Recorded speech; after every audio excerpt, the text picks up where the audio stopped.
Um, my name is David Yang. I started 12 companies, and I always had a problem of recruiting people. I had my personal problem. But what I learned from each time we started a new project, that recruitment is not only about hiring itself, but actually about retaining and the brand and well-being and the happiness of our current team. If you would decrease the turnover rate, if you would increase employee referral rate, if you will understand how to make internal mobility better, it will definitely dramatically change the pressure on new hires.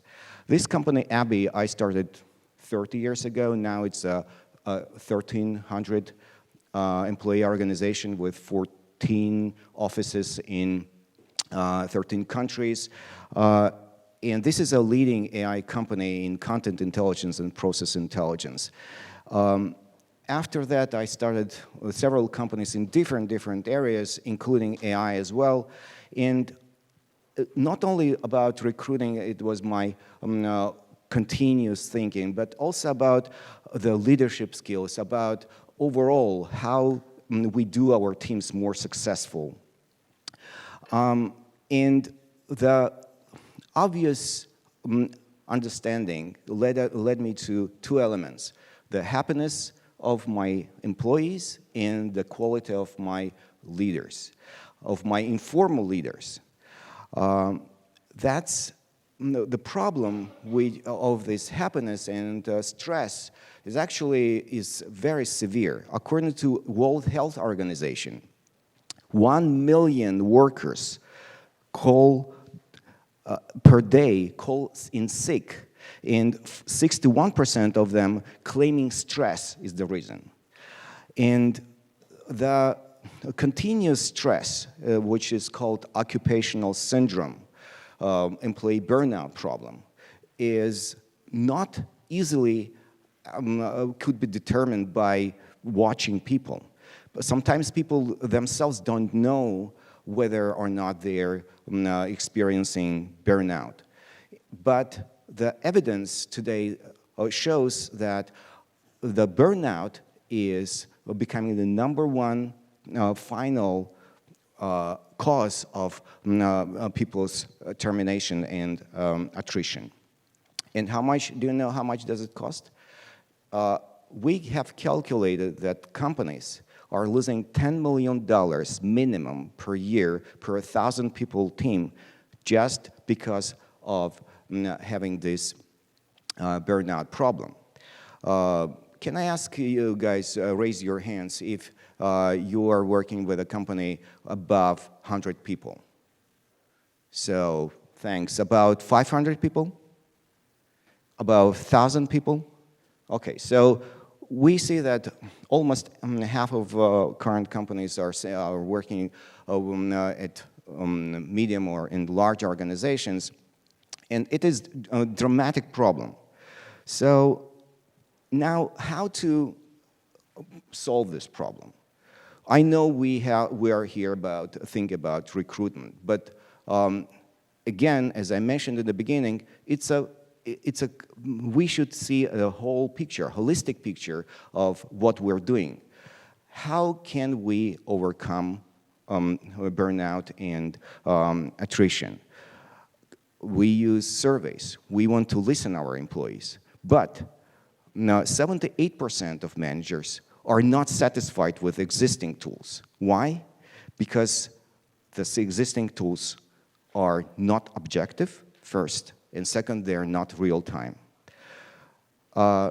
Most companies are conducting annual surveys. Very smaller amount of organizations are conducting 2 times a year surveys. And let's test this. Please raise your hands who is doing annual employee surveys twice a year. Okay, once a year? Almost all. Anyone does surveys monthly? 1, 2, almost 2. I would even not ask about weekly pulse surveys.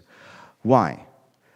Actually, because of several things. We have asked that to our clients and our partners.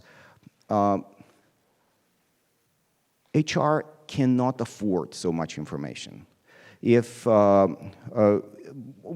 people tell us that even annual surveys is too big problem. We are conducting the survey, we preparing to the survey, then we're analyzing results, and then we are preparing the action plan after the survey for a couple of months, and we are implementing all the year the action plan. It is too late. It is too rare. Today, business is moving much, much faster. So if you would have a magic wand and you could kind of create ideal system, how this ideal system would look like? We asked this question, and most of you guys are answering this way. Ideal feedback system from the employees should not actually. We should have minimum interactions with the employees because they are busy and they don't want to participate frequent surveys. It should be objective. It should be real time. It should be ethical, and very important, it should benefit employees themselves. Why? Because this is self-learning organization. This solves puzzle. If HR gets so much information back, HR cannot react so quickly.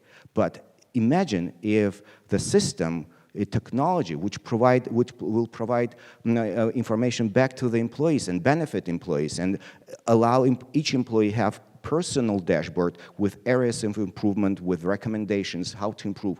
When employees will start coaching each other, improving each other, helping to become the best version of themselves. That's how this technology, ideal technology, should look like.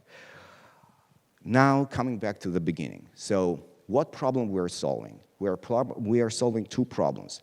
How to reduce regrettable attrition, meaning how to reduce stress, employee burnout, how to improve well-being. This is one bucket. Second bucket is informal leadership. How do we improve our leaders? We applied our 20 years experience in AI analytics to talents, to the most important, to the treasure and most important asset of any company. And our technology revealed that employees are experiencing 3 stages of burnout. First, called frustration, early stage of burnout, and late stage of burnout. That precedes termination. Before people decide to resign, they're experiencing these 3 phases. And that phases actually can be identified automatically with current technologies. Here you can see on this screen real case of real person who resigned. This date is July 2019, and this date is July 2018. So technologies today are able, analyzing passive and active feedback from employees, detect the early stages and signals of burnout 11 months before people actually resign. They can determine this fact even before people decide to resign. Can you imagine?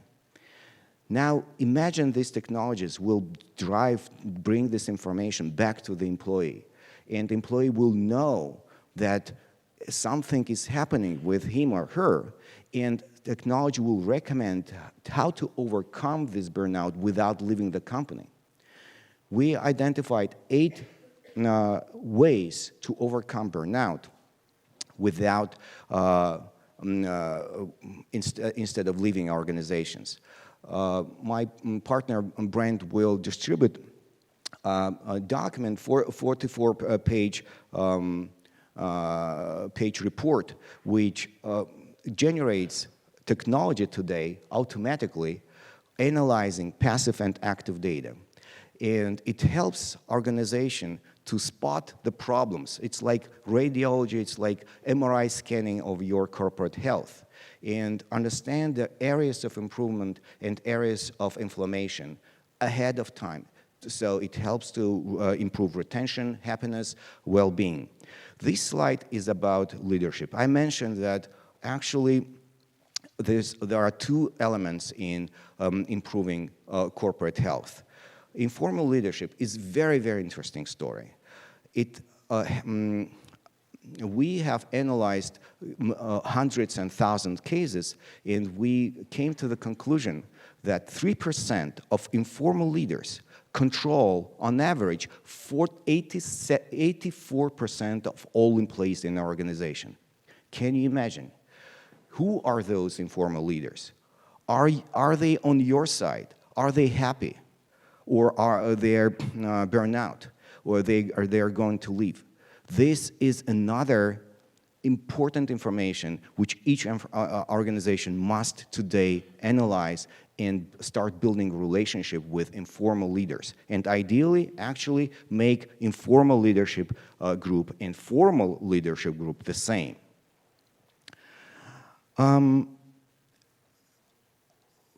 If we dive a little bit deeper in this technology, which combines, we call this technology smart feedback, when the technology collects and analyzes active feedback, meaning surveys, micro touch points, 60-second weekly surveys, together with passive feedback, with employee opt-in consent, so employee decide whether or not they want to share that passive feedback. But if they decide to share, it will analyze corporate collaboration patterns inside corporate tools like Microsoft Office 365, Teams, Slack, Jira, GitHub, and other corporate tools. So that combination of that two signals allows current organizations to come up with real-time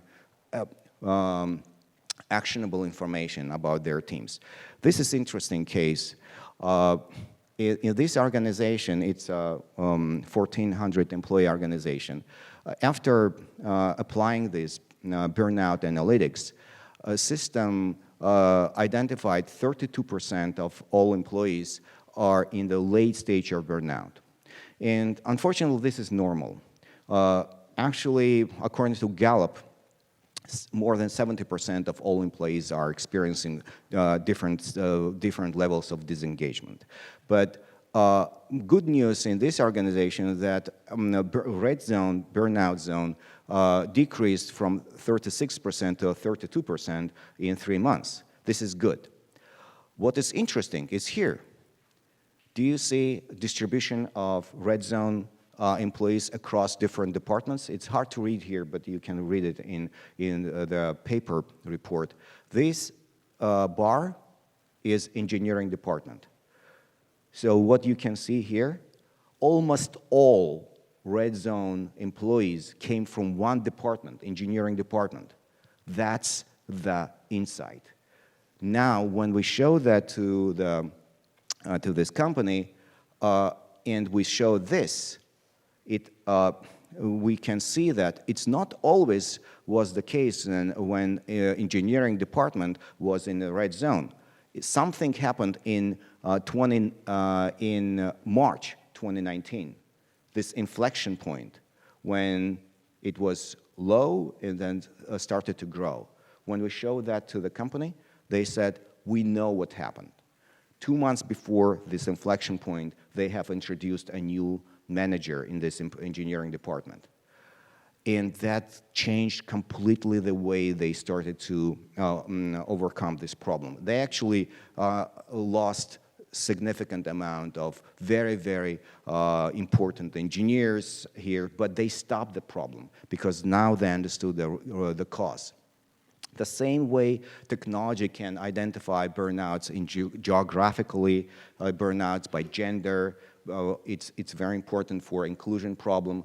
In one cases, they identified that women were experiencing that company higher burnout rates than men. And again, it was inflection point at some point when they have introduced counterproductive benefit plan. So that's what I wanted to share with you, that today we live in a new world where big data helps us to improve well-being, to improve happiness and productivity of our team members, our key talents, with very, very ethical way. Again, coming to the roots, all that information, both active and passive feedback, must be analyzed only with employee consent, only with employee approval. What exactly employee want to share with the organization? Do they want to give that 60-second weekly feedback or not? Do they want to share their passive analytics collaboration patterns or not? And the first number one beneficiary of that technology must be the employee himself or herself. They should first see the results of all burnout charts, of all informal leadership insights, all recommendations on to improve. And they should benefit, and they should be able to see it first. If they want to share it with the organization, that's fine. If they want to share this with organization only in anonymized way, by aggregating for groups, that's fine. If they want to keep it private and learn themselves, that's also fine. But we give them this right. We build self-learning ethical organization which helps employees improve, not once a year, but continuously. That's my information which I wanted to share with you, and I will be happy to answer your questions. Please.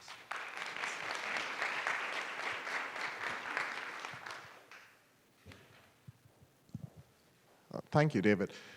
Can you share a little bit more about the passive feedback? Because, the surveys is pretty well known, it's easy to study that, but like you talked about whether you're sharing through Slack channels, through Jira, some of the collaboration software. Can you tell us what exactly does your company do to pick up sentiment from those? But in some cases, for example, for burnout analytics, it doesn't need it. So content analytics, semantic analytics is needed for informal leadership analytics. For burnout is not needed. Burnout model, neural network, is pre-trained to see little changes preceding resignation. So before people resign, their collaboration patterns become a little bit different. And neural network is pre-trained to see these changes.